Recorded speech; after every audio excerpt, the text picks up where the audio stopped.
বাংলার মুখ আমি দেখিয়াছি, তাই আমি পৃথিবীর রূপ খুঁজিতে যাই না আর।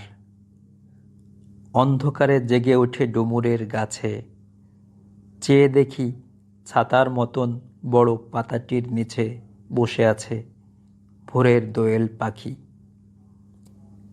চারিদিকে চেয়ে দেখি পল্লবের স্তূপ, জাম, বট, কাঁঠালের, হিজলের, অশথের করে আছে চুপ।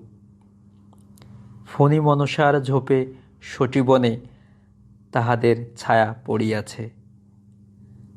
মধুকর ডিঙা থেকে না জানি সে কবে চাঁদ চম্পার কাছে এমনি হিজল, বট, তমালের নীল ছায়া বাংলার অপরূপ রূপ দেখেছিল। বেহুলাও একদিন গাঙুরের জলে ভেলা নিয়ে কৃষ্ণা দ্বাদশীর জ্যোৎস্না যখন মরিয়া গেছে নদীর চড়ায়,